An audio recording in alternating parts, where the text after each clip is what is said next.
Apareceu aí uma tela para vocês, né? Com certeza apareceu, em que aparece o nome dinâmica e uma imagem de uma página do livro didático de vocês. Então, o que vamos abordar na aula de hoje é esse capítulo, essa unidade do livro didático de vocês que está lá na página 113, que é a parte de dinâmica. Inicialmente, o que eu vou fazer é uma abordagem teórica.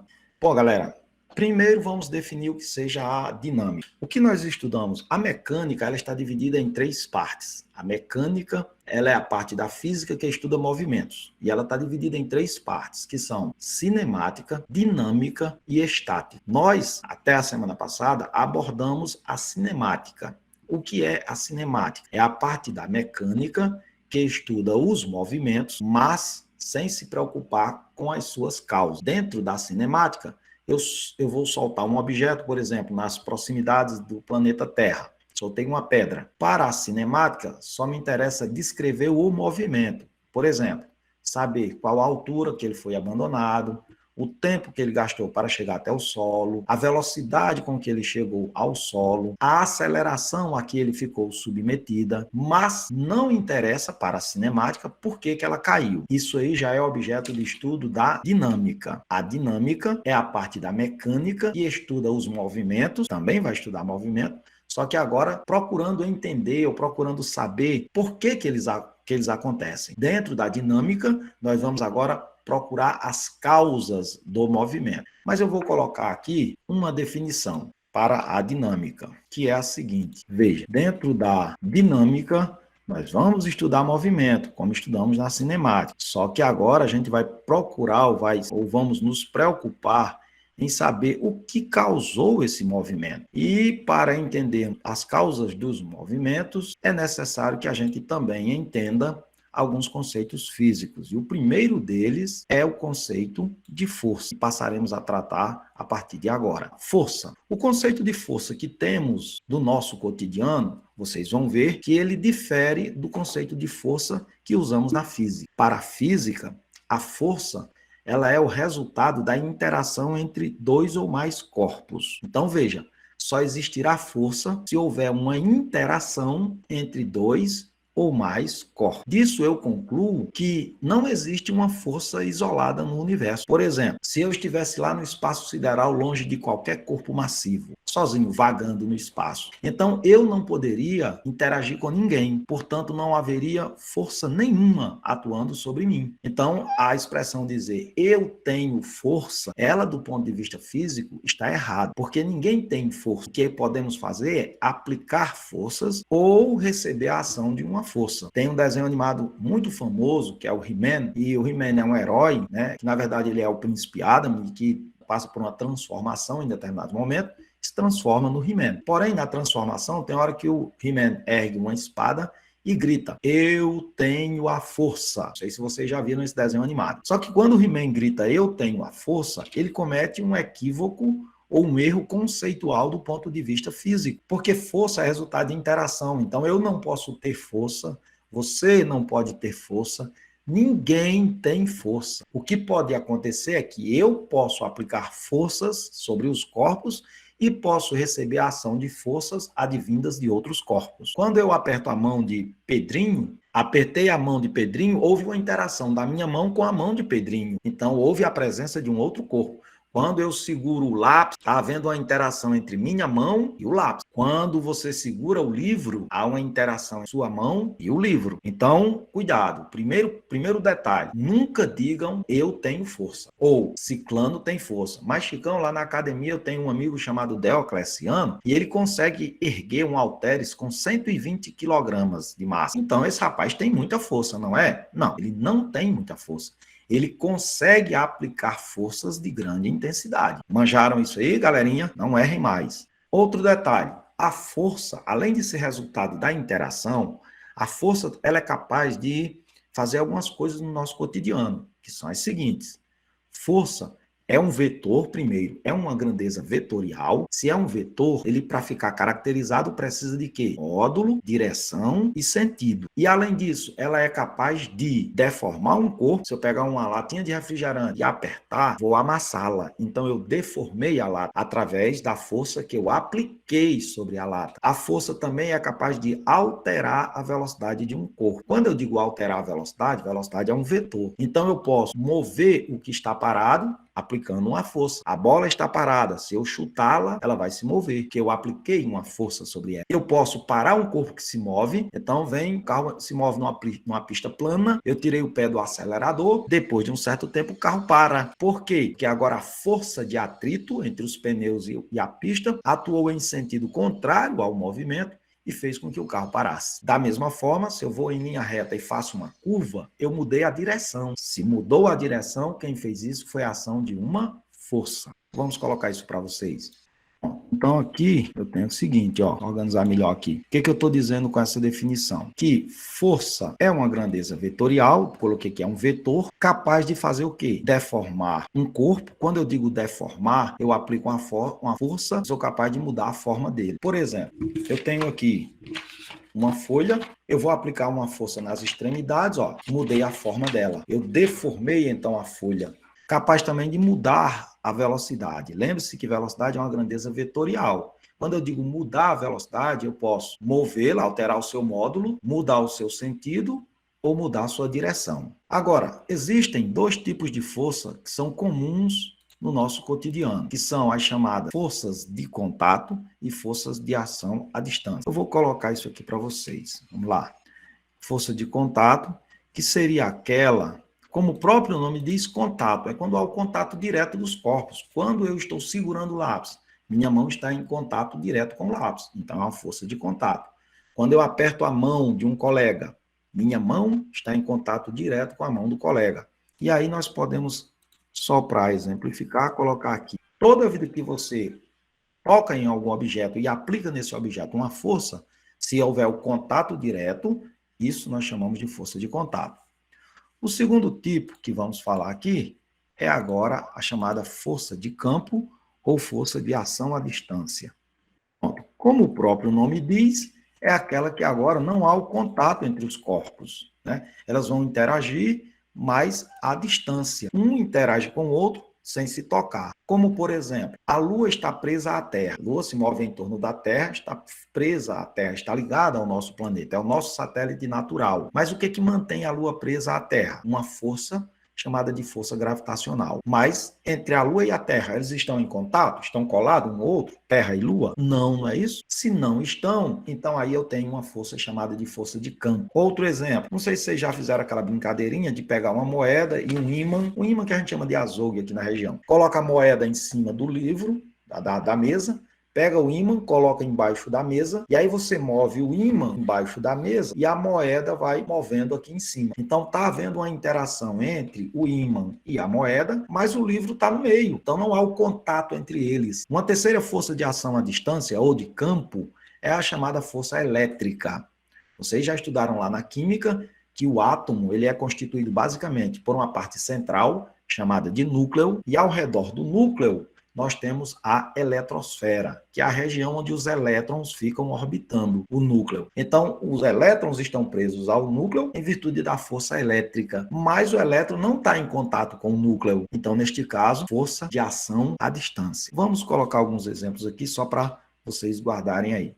Seria força gravitacional, força elétrica e força magnética. Perfeito. Então, tá aí os dois tipos de força. Mas em algumas situações, vão existir várias forças atuando no mesmo corpo. E aí, neste caso, se faz necessário que a gente calcule o que chamamos de força resultante. Isso eu já falei para vocês, já que força é um vetor, quando eu trabalhei o conteúdo de vetores. E eu defini para vocês que o vetor resultante é um vetor que vai substituir todos os outros e produzir o mesmo efeito. Então, o vetor resultante, ou a força resultante, seria eu pegar e substituir todas as forças que atuam no corpo, ou trocar todas as forças que atuam no corpo por uma só. E essa sozinha vai produzir o mesmo efeito que todas as outras juntas. Deixa eu só colocar isso para vocês aqui. Então, o que é o vetor, o que é a força resultante? Veja o detalhe, a força resultante não é qualquer força, é uma força que vai substituir as outras. E além de substituir, vai produzir o mesmo efeito. Agora, como determinar o módulo? Essa é outra parte. Então, vamos supor que você tenha dois vetores como esse, que atuam em um corpo, e que entre si formam um ângulo que eu estou chamando de ângulo θ. Vamos lá. Lembrando lá do método do paralelogramo, lá em vetores. Como é que eu faço para obter o vetor resultante? A representação geométrica, como é que eu faço? Aí, lembrando, você vai fazer retas paralelas, né? Então, você traça uma linha paralela à força F1, a partir da extremidade de F2, ó, que eu estou fazendo aqui, ó. Depois, então, a partir da extremidade de F1, eu passo uma linha paralela a F2, até que essas duas linhazinhas se toquem. E agora, o que é o vetor resultante? O vetor resultante é você ligar a origem dos dois vetores com o ponto de encontro dessas duas retinhas paralelas que fiz agora, ó. Esse aqui é o meu chamado vetor resultante. E como calcular o módulo do vetor resultante? Veja que aqui no desenho eu estou representando os vetores. Por isso que as letras têm uma setinha em cima dela. Agora eu vou representar o módulo. Se vou representar o módulo, eu não coloco mais seta sobre ela.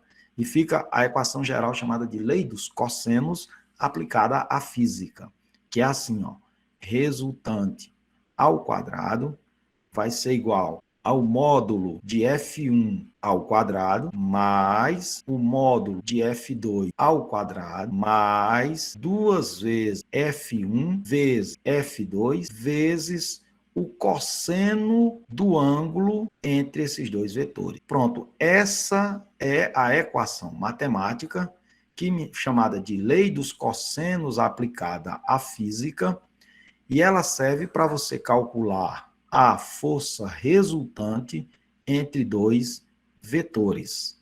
Agora, toda vida eu vou ter que usar essa expressão? Bom, existem alguns casos, chamados de casos particulares, em que, na verdade, você vai usar essa equação, mas de maneira simplificada, uma maneira mais fácil. Ah, professor Chicano, então me diga quais são esses casos particulares. Primeiro, quando os vetores estiverem na mesma direção e sentido. Neste caso, a gente diz que o ângulo θ vale 0 graus. Como assim, Chico? Bom, seria assim. E aqui eu estou supondo que as duas forças estão atuando na mesma direção e no mesmo sentido. Neste caso, a resultante, o módulo da resultante, perdão, é dado pela soma dos módulos das forças. Então, seria o módulo de F1 mais o módulo de F2. Basta que eu some os módulos. E outra coisa, esse vetor resultante vai ter a mesma direção e sentido que os outros dois. Se eu fosse representar aqui nesse desenho o vetor resultante, ele estaria assim, ó, estaria desse jeito. Como os dois vetores apontam para a direita, o vetor resultante também vai apontar para a direita. E veja que ele é maior do que o maior dos vetores, porque eu vou somá-los. Agora, a segunda situação, ou segundo caso particular, é quando os vetores tiverem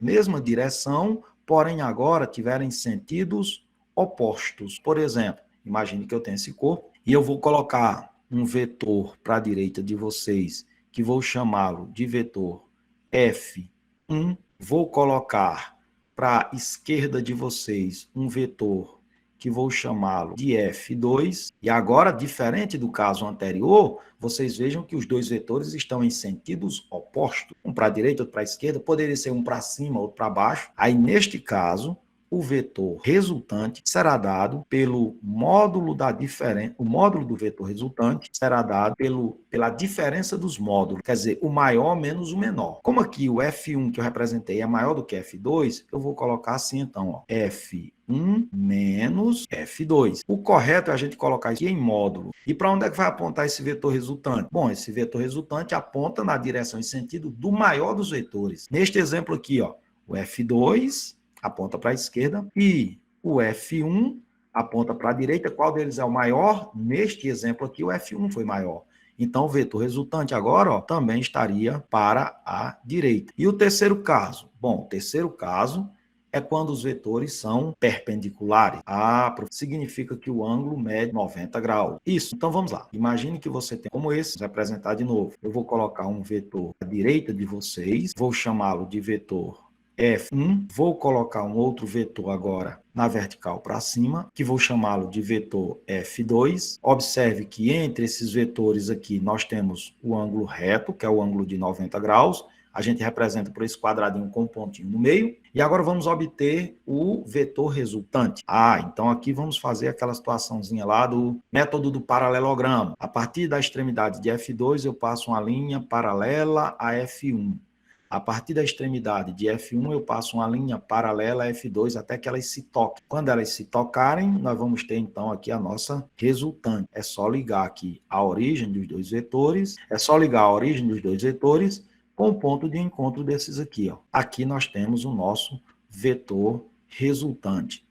Agora, como é que eu determino o módulo? Aí vamos usar o famoso teorema de Pitágoras. Resultante ao quadrado é igual a F1 ao quadrado mais o F2 ao quadrado. Então, nós temos esses três casos particulares.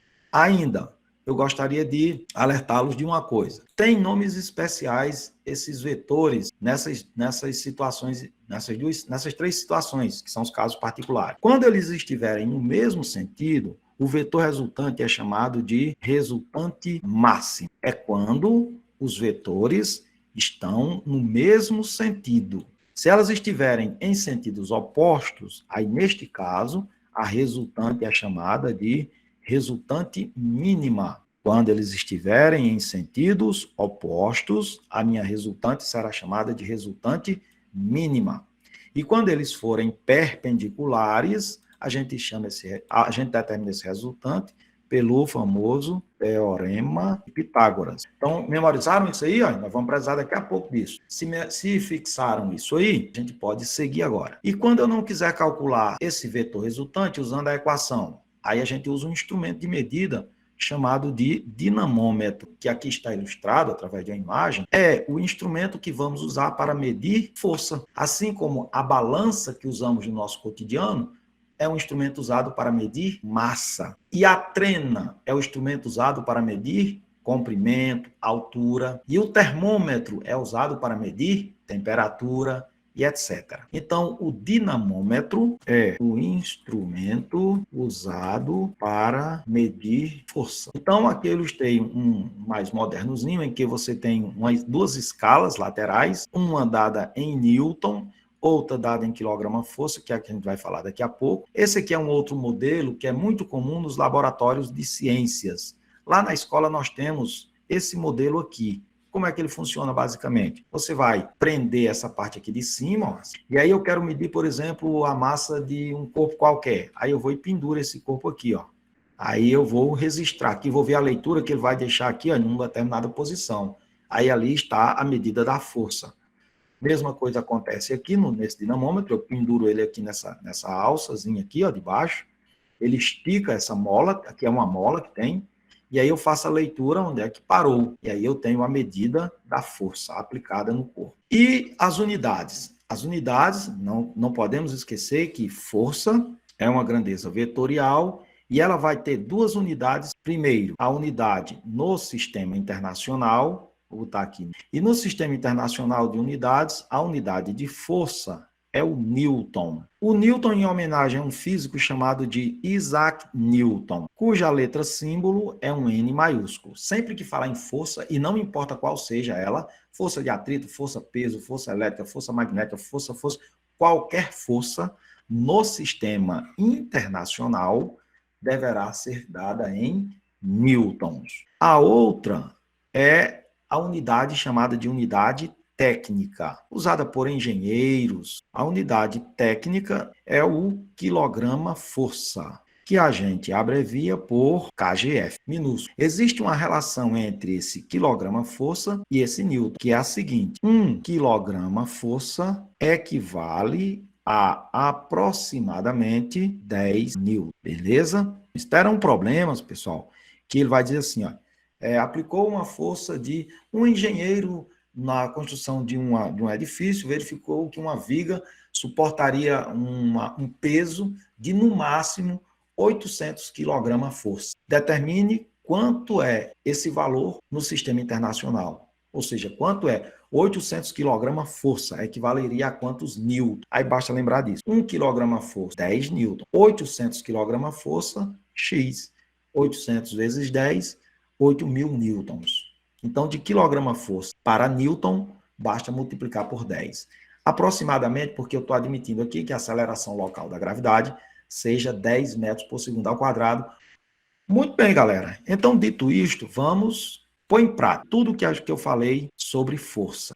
Eu tenho uma primeira aplicação que diz o seguinte: sobre um corpo atuam duas forças de intensidades iguais a 12 newtons e 9 newtons. Determine, aí já é o comando da questão, o módulo, deixa eu destacar isso, do vetor resultante em cada caso abaixo. Vamos lá, no item A de Aurora, o que ele pede? Quando as forças tiverem mesma direção e o mesmo sentido. Pessoal, agora há pouco eu falei de resultante, força resultante. E aí eu disse, quando os vetores tiverem mesma direção e sentido, como é que eu calculo o vetor resultante, hein?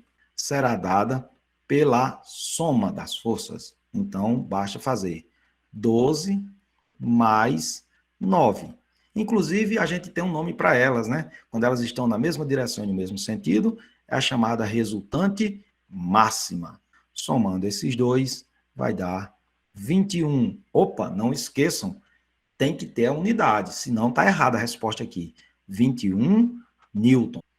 A letra A está respondida. Vamos para o item B. O que ele pede no item B agora? Forças na mesma direção, só que agora, ó, sentidos opostos. E aí, galerinha? Quando as forças estão em sentidos opostos, como é que eu calculo a força resultante? Então, vamos lá, vou subtrair, né? Então, vai ser força resultante igual a diferença. Então, por que, Chicão, que vai subtrair? Porque agora eles estão em sentidos opostos. O maior menos o menor. 12 menos 9, que dá 3. Está correta essa resposta? Não. Por quê? Porque falta a unidade de medida. É 3 o quê? 3 dias? 3 newtons. Perfeito. Tá aí. Agora sim. Agora está respondida. Vamos para o item C agora. O que ele pede no item C? Forças, olha agora, perpendiculares entre si. A gente vai resolver como? Com o teorema de Pitágoras. Então, força resultante ao quadrado, teorema de Pitágoras, fica então 12 ao quadrado mais 9 ao quadrado. Agora fazendo isso aqui, força resultante ao quadrado é igual. 12 ao quadrado não é 2 vezes 12, galera, é 12 vezes 12. Isso dá 144. Mais 9 ao quadrado, não é 2 vezes, é 9 vezes 9, que dá 81. Repito agora, o inverso da potenciação é a radiciação. Então vai ficar raiz quadrada 144 mais 81 dá 225. E agora, para encerrar, basta extrairmos a raiz quadrada de 225, que vai dar igual a 15 newtons. Não esqueça que só 15 está errado, né? Pronto. A letra C respondida. Vamos para a letra D. Só que na letra D, olha aí, ele colocou: quando entre as forças existir agora um ângulo de 60 graus. Agora não se encaixa em nenhum daqueles três casos. Se não se encaixa, eu vou ter que usar a lei dos cossenos aplicada à física, que é aquela equação grande, que é força resultante ao quadrado, F1 ao quadrado, mais F2 ao quadrado, mais 2 vezes F1 vezes F2. Agora vamos tirar letra e colocar número. Fica força resultante ao quadrado é igual. Força F1 foi 12, 12 ao quadrado. Força F2 é 9 ao quadrado, mais 2 vezes a força F1 é 12, força F2 é 9. E o cosseno de 60, ele deu aqui no problema, ó. Cosseno de 60 vale 1/2. Então, vou substituir o cosseno de 60 por 1/2. Aí, veja que aqui, ó, eu tenho um 2 multiplicando, tem esse 2 dividindo, eu já vou cancelar. Fica aqui, força resultante ao quadrado, que é igual. Ora, pessoal, esse 12 ao quadrado mais 9 ao quadrado, nós fizemos anteriormente aqui, ó. Se eu voltar aqui, está aqui, ó, 12 ao quadrado mais 9 ao quadrado, que deu 225. Então, já vou colocar direto aqui, 225. Aí, mais, sobrou aqui só 12 vezes 9. 2 vezes 9, 18, dá 108. Força resultante vai ser igual. Inverso da potenciação é a radiciação. E 225 mais 108, isso dá 333. Força resultante, portanto, isso aqui não dá uma raiz exata, dá aproximadamente 18,2, se não me engano. Tem que ter a unidade, newtons nesse caso, né? Pronto, agora sim terminou a questão, Chicão, terminou. Mas vamos fazer mais uma aqui, para aprofundamento. Essa segunda aqui, o que ele diz? Olha, já começou perguntando, qual o módulo da força resultante que atua no bloco da figura abaixo? Ele quer a força resultante. Agora aqui, pessoal, tem um cuidado. Diferente do outro caso, que nós só tínhamos 2 forças, aqui nós temos 3. Então, qual é a saída? É você reduzir isso aqui de tal forma que restem só 2 forças atuando no bloco. Então, eu vou fazer o seguinte, eu vou calcular primeiro a resultante entre 2 dessas forças. Aí, a resultante dessas 2 vai me dar uma só, né? E que fiquem... e com a outra, que eu não mexi, ficam só 2. Aí eu vou poder fazer usando a equação da lei dos cossenos. Então, o que eu vou fazer? Observe que aqui, ó, F1, F2, F3, F2 e F1, apareceu esse ângulozinho de 90 graus. Opa, então nós temos esses 2 vetores que formam entre si um ângulo de 90 graus. Então, eu posso usar o teorema de Pitágoras para calcular a resultante. Como é que fica a resultante aqui? De novo, aquele método paralelogramo. Aqui vai estar a minha resultante, que eu vou chamar de resultante R', porque essa resultante é entre F2, F1 e F2. Como é que fica então o meu desenho agora? Ficaria assim, ó. Aí, para a esquerda de vocês, essa força que ninguém mexeu com ela, né? Então, eu vou colocar ela aqui. Só que agora eu vou calcular a resultante dessas duas. E a resultante dessas duas é esse R'. Então, R' apontando para a direita. Então, mas nós não sabemos ainda quanto vale esse R'. Então, eu vou calcular aqui. Como elas duas são perpendiculares, teorema de Pitágoras, resultante ao quadrado. Professor, mas como o senhor soube que era perpendicular? Porque aqui no desenho, ó, que eu circulei aqui, tem um ângulo de 90 graus. Esse quadradinho com ponto no meio, 90 graus. 30 ao quadrado mais 40 ao quadrado. É um triângulo pitagórico. Já dá para saber quanto é a resultante disso, né? 3, 4, 5, 30, 40, vai ser 50. Mas vamos fazer a continha. R' ao quadrado, 30 ao quadrado. 30 vezes 30 dá 900. Mais 40 ao quadrado, 4 vezes 4 é 16, coloca 2 zeros. O inverso da potenciação é a radiciação. Então, R', raiz quadrada de 2.500. E a raiz quadrada, R', portanto, a raiz quadrada de 2.500 é 50. Qual é a unidade? Aqui é Newton, tudo aqui está em Newton, então a resultante aqui também vai estar em newtons. Tendo esse R', agora nós podemos calcular a resultante. A resultante entre esses 2 vetores que sobrou, ó, sobraram 2 vetores, um de 15 newton para a esquerda, e esse R' que vale, o R' vale 50 newtons para a direita, sentidos opostos. A resultante é dada, portanto, pela diferença. O maior menos o menor. Quem é o maior? É 15 ou é o R'? R' foi 50. R' é maior. Então, vai ficar 50 menos 15. É o maior menos o menor. Portanto, a força resultante vai dar igual a 50 menos 15, vai dar 35 newtons. Pronto. 2 exemplos aí já dá para vocês saberem como a coisa virar. Dito isto, vamos continuar a nossa aula.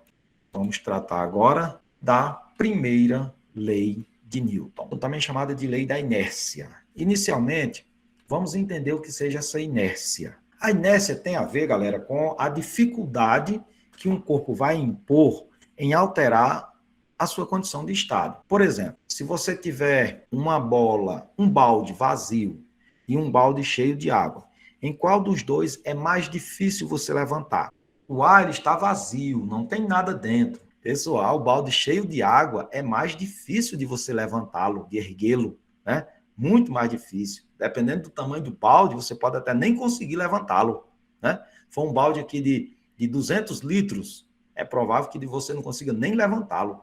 Mas um balde seco, você consegue levantá-lo facilmente. Então, isso tem a ver com o que chamamos de inércia. A inércia é a dificuldade que o corpo impõe de alterar a sua condição de estado. Eu vou até colocar isso aqui, né? Quando eu falo em condição de estado, pessoal, eu estou dizendo que é mais difícil você movê-lo quando ele estiver parado e é mais difícil você parar quando ele estiver se movendo. Deixa eu tentar dizer o seguinte para vocês. Se você tivesse um caminhão e uma bicicleta se movendo numa pista, qual dos dois é mais difícil parar? É mais difícil parar o caminhão, né? Muito mais difícil parar um caminhão, certo? Então, vocês observam que aqui nessa situação é mais difícil levantar quem? O balde seco ou o balde cheio de água? Balde cheio de água. Vocês observaram que foi mais difícil fazer a coisa naqueles corpos que são mais pesados? O balde cheio é mais pesado do que o balde seco, por isso é mais difícil erguê-lo. O caminhão é mais pesado do que a bicicleta, por isso é mais difícil pará-lo. Então, essa inércia tem a ver, então, com a massa do corpo. Quanto maior a massa, maior é a sua inércia, ou seja, mais difícil vai ser movê-lo e também mais difícil vai ser pará-lo. Então, nessa situação aqui do balde que eu coloquei, era para o seguinte, ó, o balde B, por estar cheio de água, tem maior massa, será mais difícil de movê-lo. Da mesma forma que um caminhão, vamos colocar aqui, ó, isso quer dizer o seguinte, ó, que essa inércia, que é a dificuldade que ele vai impor em alterar o seu estado, tem a ver com a massa. Então, a gente pode fisicamente dizer que a massa de um corpo é a medida quantitativa de sua inércia. Eu posso escrever agora isso aqui, ó. Corpos mais massivos são corpos que têm mais inércia, ou seja, é mais difícil movê-lo ou mais difícil pará-lo. Com base nisso que eu acabei de falar, a gente define o seguinte, ó, que a primeira lei de Newton, ou lei da inércia, poderá ser assim definida. Deixa eu colocar aqui para vocês. Se, lembram que eu expliquei para vocês que essa condição de estado significa o seguinte, quem está se movendo tende a permanecer se movendo, e quem está parado tende a permanecer parado. São essas as condições de estado de um corpo, ou é movimento ou é repouso. E aí, nós temos o que chamamos de condições de equilíbrio de um corpo. Podemos escrever, então, isso aqui da seguinte forma. Se a força, se o vetor força resultante for nulo, então nós vamos ter a condição de equilíbrio. Ou seja, o corpo vai estar em equilíbrio. Que são eles? O equilíbrio que chamamos de equilíbrio estático. A palavra estático dá a ideia de quê, galera? De estátua, né? Estático, quando a velocidade vetorial é nula, neste caso, o corpo está em repouso. E o outro equilíbrio é o equilíbrio chamado de cinético ou dinâmico. Alguns autores chamam de dinâmico. Significa agora que o módulo do vetor velocidade ele é constante, porém diferente de zero. E quando isso acontece, a gente diz que o corpo está em movimento retilíneo e uniforme. Essa é a primeira lei de Newton, ou lei da inércia. Diz assim, ó, o que está parado tende a permanecer parado. O que está em movimento tende a permanecer em movimento, a não ser que uma força resultante atue sobre ele. E se ele estiver parado, está em equilíbrio estático.